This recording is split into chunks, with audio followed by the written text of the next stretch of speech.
Assalamualaikum warahmatullahi wabarakatuh. Kepada yang terhormat Bapak Abdurrahman selaku fasilitator, yang kami hormati Bapak Ahmad Fauzi dan Ibu Susan selaku pengajar praktek, serta Bapak Ibu CGP yang hebat-hebat yang selalu kami banggakan. Yang pertama, marilah kita senantiasa bersyukur kehadirat Allah Subhanahu wa taala karena kita masih diberi kesehatan dan kesempatan sehingga kita bisa melaksanakan rukul dalam keadaan sehat walafiat. Kedua kalinya sholawat serta salam senantiasa kita haturkan kehadirat junjungan kita, yakni Nabi besar Muhammad SAW. Mudah-mudahan kelak kita mendapatkan syafaatnya di hari Yaumul Qiyamah. Bapak Ibu guru hebat yang kami hormati, pada kesempatan kali ini saya akan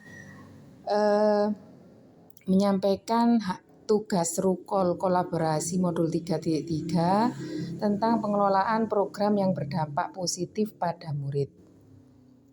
Sebelum saya menyampaikan hasil tugas kelompok kami, ada dua pantun yang ingin saya sampaikan kepada Bapak Ibu sekalian.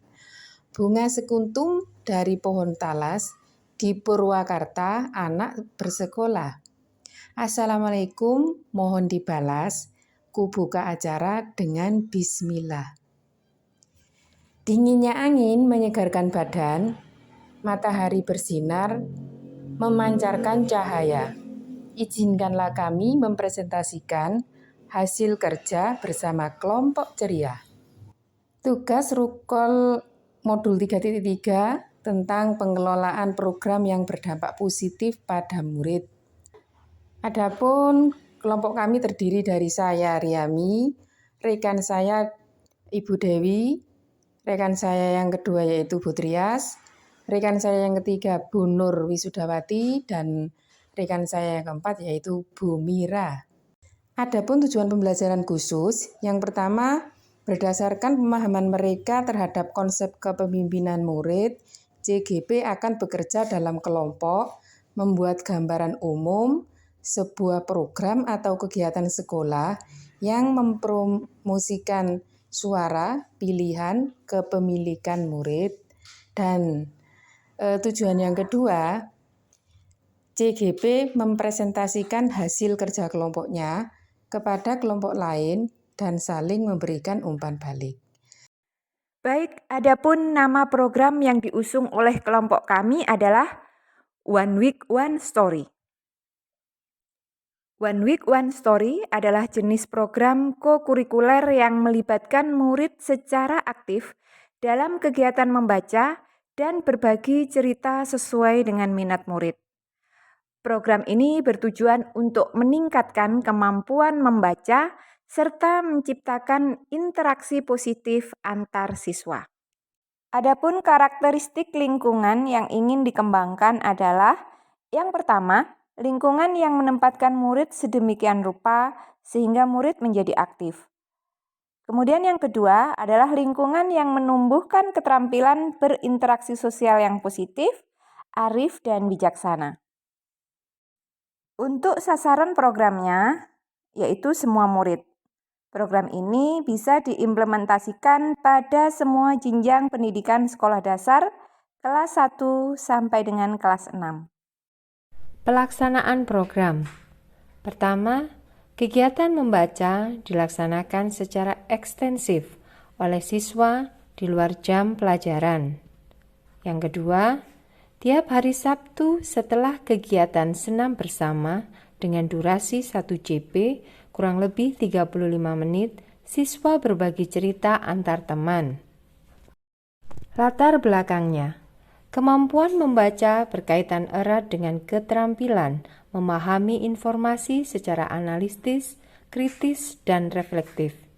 Dengan program ini, diharapkan dapat menciptakan ekosistem yang literat, lingkungan yang menyenangkan dan ramah pada murid, sehingga menumbuhkan semangat murid dalam belajar, menumbuhkan semangat ingin tahu dan cinta pengetahuan, serta meningkatkan kecakapan murid dalam berkomunikasi dan berkontribusi pada lingkungan sosialnya. Tujuan khusus program ini adalah yang pertama, meningkatkan kecintaan membaca. Kedua, melatih kemampuan membaca dan interaksi sosial siswa. Ketiga, mengembangkan intelektual siswa melalui keterampilan memahami informasi dalam teks bacaan. Yang terakhir, menyiapkan kemampuan membaca siswa pada jenjang berikutnya.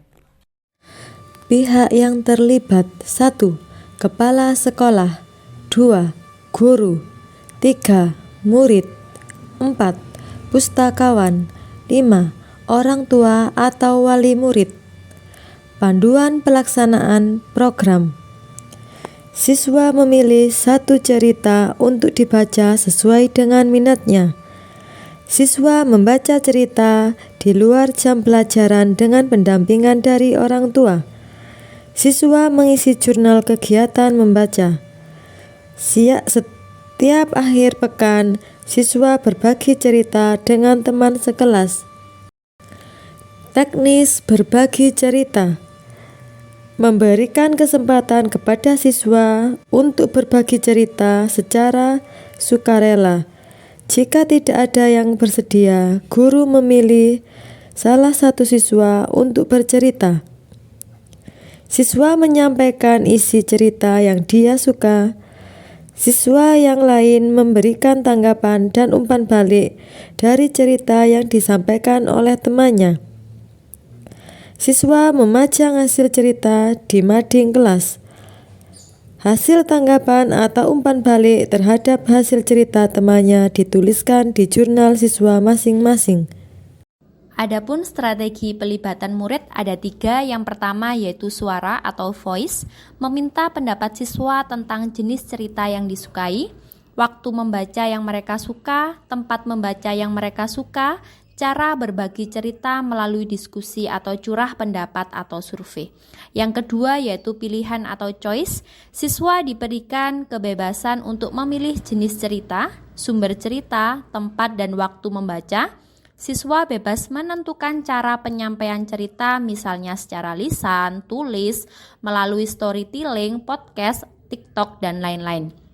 Yang ketiga, kepemilikan atau ownership, yaitu siswa mendapatkan apresiasi berupa nilai, siswa dapat memajang hasil karya di mading kelas, diposting di media sosial mereka. Adapun kesimpulannya yaitu murid mempunyai kemampuan untuk mengambil peran dalam proses belajar mereka sendiri, supaya guru dapat membuat murid menjadi pemimpin bagi proses pembelajaran mereka sendiri.